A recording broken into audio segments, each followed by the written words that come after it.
ঘটনাটি ঘটেছিল দোহার থানার চরজয়পাড়া নামক গ্রামের এসপি বাড়ির সামনের সেই রাস্তায়, যেখানে একটা কালভার্ট আছে আর তার ঠিক পাশেই আছে বড় একটা ঝোপ। যে জায়গার আরও একটি ঘটনা আমি এর আগেও সবার সাথে শেয়ার করেছি।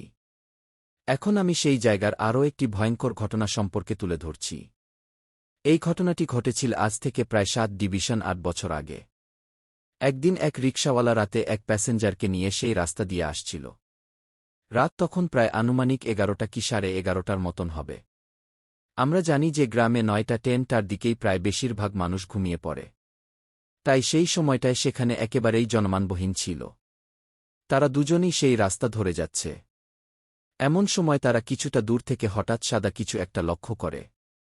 তারা যখন সেই কালভার্টের কাছাকাছি জায়গায় গেল, তখন তারা দেখল যে কালভার্টের উপর সাদা কাপড় পরা একটা লাশ শুয়ে আছে। এরপর তারা দুজনেই রিক্সা থেকে নেমে লাশটির কাছে যায়। তারা দুজনেই অবাক হয়ে গেল যে এত রাতে এইখানে একটা লাশকে রেখে গেল। লোকটি রিকশাওয়ালাকে বলল, হয়তো কেউ লাশটিকে এখানে ফেলে রেখে গেছে, চল আমরা লাশটিকে নিয়ে দাফনের ব্যবস্থা করি। কিন্তু রিকশাওয়ালা এতে আপত্তি জানাল। সে লোকটিকে বলল, আমাকে আমার ভাড়া দিয়ে দেন, আমি এইসব লাশ নিয়ে যেতে পারব না। লোকটি তাকে বলল, ঠিক আছে, তোমাকে ভাড়া 100 টাকা বেশি দেব। একথা শুনে রিকশাওয়ালা লাশটি নিতে রাজি হয়। তবে রিকশাওয়ালা লোকটিকে শর্ত দেয় যে লাশটি আপনাকেই তুলতে হবে। লোকটি বলল, ঠিক আছে, তাই হবে। তারপর লোকটি লাশের কাছে গিয়ে মুখের কাপড় তুলতেই দেখতে পায় লাশটি চোখ খোলা অবস্থায় তাকিয়ে আছে। অর্থাৎ কেউ চোখ খোলা অবস্থায় মারা গেলে যেমনটা দেখা যায় ঠিক তেমন।